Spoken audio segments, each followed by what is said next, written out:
যদি আগুন লেগে ধ্বংস হয়ে যায়, ধ্বংস হয়ে যায়, যদি আগুন লেগে যায় পুড়ে যায় পৃথিবীর সব বইয়ের দোকান, বিশ্ব থেকে হারাবে না পবিত্র কোরআন, বিশ্ব থেকে হারাবে না পবিত্র কোরআন। ঠিক কি না? আমরা বললাম আল্লাহ ঠিক আছে, আমরা বুঝেছি আপনি দয়ার সাগর, আর আপনি কি করেন? আল্লাহ বললেন আল্লামাল কোরআন, আমি কোরআন শিক্ষা দেই। শুধু দয়ার সাগর হয়ে আমি আল্লাহ বসে থাকি নাই, তোমাদের হেদায়েতের জন্য আমি কোরআন নাজিল করে দিয়েছি। আল্লামাল কোরআন, আমি কোরআন শিক্ষা দেই। আমাদেরকে কোরআন শিখিয়েছে কে? বিশ্বনবীকে কোরআন শিখিয়েছে কে? আল্লাহ। এজন্য দুনিয়াতেও যারা কোরআন শিখায় তাদের মর্যাদা বাড়ায় দেয় কে? বাংলার জমিনে যারা কোরআন শরীফ শিখায় এদের মর্যাদা সবচেয়ে কম, এদের বেতন সবচেয়ে কম, এরা সমাজে সবচেয়ে বেশি অবহেলিত। ঠিক কিনা? তা আল্লাহর কাছে এরা সবচেয়ে বেশি সম্মানিত। আল্লাহর হাবিব বললেন খায়রুকুম মান তাআল্লামাল কোরআন ওয়া আল্লামাহু, তোমাদের মধ্যে আল্লাহ তাআলার কাছে সবচাইতে প্রিয় শ্রেষ্ঠ ওই মানুষটা যে নিজে কোরআন পড়ে আবার অন্যরে পড়ায় দেয়। সুবহানাল্লাহ পড়েন। আপনি যদি কাউরে শুধু সূরা ফাতিহাটা শিখান, কোন সূরা? সূরা ফাতিহাটা যদি শিখায় দেন, সে যতদিন সূরা ফাতিহা তেলাওয়াত করবে ওই তার তেলাওয়াতের একটা পার্সেন্টেজ সওয়াব আপনার আমলনামায় আছে না নাই? সে যদি আবার আরেকজনের শিখায়, ওই লোক যদি আবার আরেকজনের শিখায় দেয়, এরকম যতজনকে তারা শিখাবে প্রত্যেকের তেলাওয়াতের একটা পার্সেন্টেজ সওয়াব আপনার আমলনামায় ঢুকায় দিবে কে? এজন্য কোরআন নিজেও শিখবো, অন্যকেও শেখাবো। রাজি আছেন তো?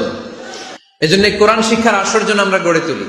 তালিমুল কোরআন প্রজেক্ট লাগবে, শিশুদের কোরআন শিক্ষার আসর, নারীদের কোরআন শিক্ষার আসর, বয়স্কদের কোরআন শিক্ষার আসর। আমরা কোরআন শিখে মরতে চাই, কোরআন জেনে মরতে চাই। No excuse will be granted that day. সেদিন আল্লাহ কোনো এক্সকিউজ গ্রহণ করবে না। সব পারো, হিন্দি তো ঠিকই কইতে পারো, হিন্দিতে কথা কইতে পারে না ছেলেপেলেরা? হিন্দি সিনেমা এমন দেখা দেখে হিন্দিতে কথা কইতে পারে। তো হিন্দি ভাষা বুঝতে পারলে, শিখতে পারলে আরবি পারলা না কেন? কোন এক্সকিউজ, ওজর, আপত্তি সেদিন আল্লাহ গ্রহণ করবে?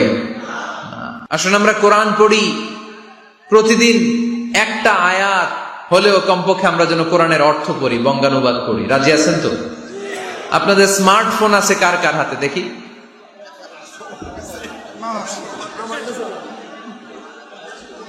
আপনারা কি অ্যানালগ? স্মার্ট আপনি? মাশাআল্লাহ। তোমরাও কি স্মার্ট? হ্যাঁ, ঠিক আছে, হাত নামাও, হাত নামান সবাই। তো এই যে স্মার্টফোন আসছে স্মার্ট বানাইতে, যেই ফোনের মধ্যে কোরআন নাই সে আনস্মার্ট। ঠিক কিনা? যার মোবাইলের ভেতরে কোরআনের অ্যাপস আছে, ডাউনলোড করে অ্যাপস রেখেছে, সেই হচ্ছে আসল smart. He is the real hero, he is the real smart. এজন্য মোবাইলের অ্যাপসের ভেতরে কোরআন ঢুকাইতে হবে। শরীয়তপুরের ছেলেরা খুব সহজ, অ্যান্ড্রয়েড সাইট ইউজ করলে প্লে স্টোরে যাও, যে তুমি বাংলা কোরআন লিখো চলে আসবে। আইফোন যদি ইউজ করো অ্যাপ স্টোরে যাও, ওখানে যে বাংলা কোরআন লিখো চলে আসবে। সহজ। এত সহজ হওয়ার পরেও আল্লাহ কি বললেন আমরা যদি না শিখি, না জানি, আল্লাহ কি ক্ষমা করবে? যা বলার সব আল্লাহ বলে দিয়েছে এই কোরআন। এই কোরআনে শুরু হয়েছে বিসমিল্লাহির রহমানির রহিম দিয়ে, মানে বা দিয়ে। কি দিয়ে? চিল্লায় বলেন না, কি দিয়ে? বা দিয়ে। আর এই কোরআন শেষ হয়েছে সূরাতুন নাস দিয়ে, যে সূরার শেষ আয়াত হচ্ছে মিনাল জিন্নাতি ওয়ান নাস। বা আর সিন মিলাইলে কি হয়? বাস। এবার বাসে চড়া শরীয়তপুর শহরে যাব। ওই বাস না, এই বাস মানে যথেষ্ট, এই বাস মানে সাফিসিয়েন্ট, কাফি। আল্লাহ বুঝালেন এই 30 পারায় 114টা সূরায় আমি যা দিয়েছি এটাই বাস, যথেষ্ট, নতুন করে আর কিচ্ছু লাগবে না। চিল্লায় বলেন ঠিক কিনা? এজন্য মোবাইলে কোরআনের অ্যাপস ঢুকাইবেন। কে কে ঢুকাইবেন আজকে থেকে দেখি? আমারে দেখানোর জন্য হাত তুলছেন? দেখাতে হবে একজন রে, তিনি কে? আল্লাহরে দেখান, আল্লাহ ফেরেশতারে দেখান। এখন কই মারছে হাত? আল্লাহর ফেরেশতার কথা কইছেন, ভয় ঢুকছে। ঢুকাবেন, ঢুকাবেন। এদিকে হাত তোলে না কেন? আছে? মাশাআল্লাহ, হাত নামান। আল্লাহ তুমি সব ভাইদেরকে কবুল করো। আমরা যেন মোবাইলে হিন্দি সিরিয়াল না দেখি, আমরা যেন ড্যান্স না দেখি, উলঙ্গ নৃত্য যেন না দেখি, আমরা যেন এই মোবাইলে কোরআন পড়ি, আমরা কান দিয়ে যা শুনবো তাতে যেন সওয়াব হয়, আমরা চোখ দিয়ে যা দেখবো তাতে যেন সওয়াব হয়, ঠিক কিনা?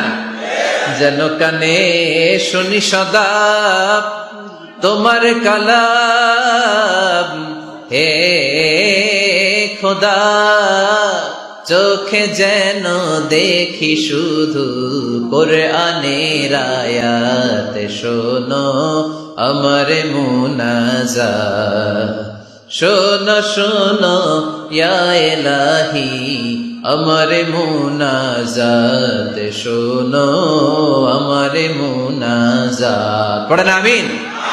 তাহলে আমরা যে কিতাবটারে সঙ্গী বানাবো, কিতাবটার নাম সবাই বলেন। আমরা যে কিতাবটারে বন্ধু বানাবো, এই কিতাবটার নাম, এটা আল্লাহর কিতাব। এই কিতাব সংরক্ষণের দায়িত্ব নিয়েছে কে? এই কিতাবকে কেউ ধ্বংস করতে পারবে? এই কিতাবের পিছু লেগে কেউ সুবিধা করতে পারবে? এই কিতাবের তাফসির কেউ বন্ধ করতে পারবে? অসম্ভব। কোরআনের কথা ছড়িয়ে পড়বে যুগ থেকে যুগ, যুগান্তরে, দেশ থেকে দেশ, দেশান্তরে, ঠিক কিনা? এটা এমন কিতাব, এই কিতাবের পিছু লেগে লাভ নাই। এই কিতাবের বাণী ছড়িয়ে পড়বে গোটা বিশ্বময়। অনেকে অনেক ষড়যন্ত্র করেছে এই কিতাবকে ধ্বংস করে দেওয়ার জন্য। আমাদের এই খোদ ভারতবর্ষে ষড়যন্ত্র হয়েছিল।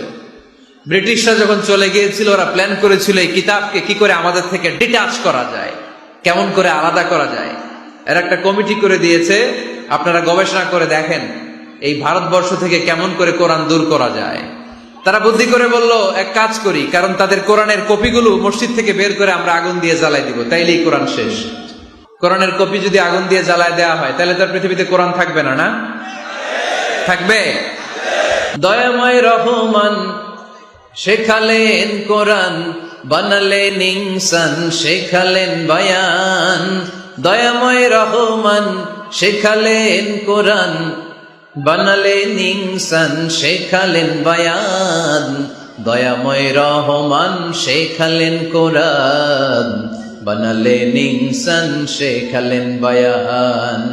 দয়াময় রহমান শেখালেন কোরআন, বানালেন ইনসান, শেখালেন বায়ান। আল্লাহু আকবার। কোনদিন নিজের আমল নিয়ে বড়াই করবেন না। আপনার কি ভাবেন যে আপনার আমল দিয়ে আপনি জান্নাতে যাবেন? শরীয়তপুরের আজকের এই প্যান্ডেলে যারা বসে আছেন, কার এরকম ভরসা আছে যে হুজুর আমি এত আমল করেছি, আমার আমলের বদৌলতে আমি জান্নাতে ঢুকবো? কে কে আছেন দেখি? আল্লাহর ওলি আছে? এরকম কোন আল্লাহর ওলি? হ্যাঁ আছে? নাই। আল্লাহর হাবিব বললেন, আল্লাহর রহমত ছাড়া, ভালোবাসা ছাড়া কেউ কোনোদিন জান্নাতে ঢুকতে পারবে? আম্মা জান আয়েশা বললেন, ইয়া রাসূলুল্লাহ আপনিও না? আল্লাহর হাবিব বললেন, না আমিও না, তবে আল্লাহর রহমত আর দয়া সেদিন আমাকে ঘিরে রাখবে। মান নুকিশা উযিবা, যার হিসাব আল্লাহ সেদিন চাইবেন সে ধরা খেয়ে যাবে।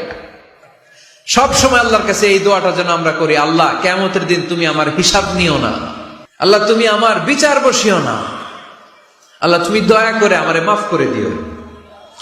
আল্লাহ যার বিচার করবেন ও জাহান্নামে যাবে, আর যার বিচার করবেন না সে জান্নাতে যাবে।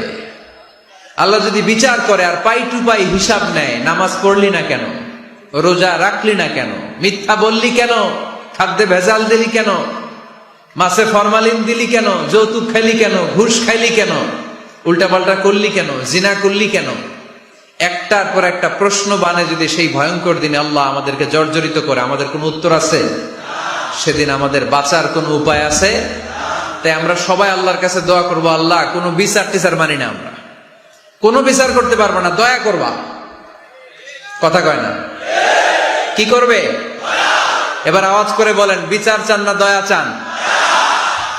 রোজ হাসরে হে আল্লাহ আমার করোনা বিচার, আল্লাহ করোনা বিচার। পড়েন আমিন। রোজ হাসরে হে আল্লাহ আমার করোনা বিচার, আল্লাহ করোনা বিচার। বিচার চাহি না তব দয়া চাহে এ গুনাহগার আল্লাহ। পড়েন আমিন। তিনি যদি দয়া করেন তবেই আমরা জান্নাত যেতে পারবো, ঠিক কিনা?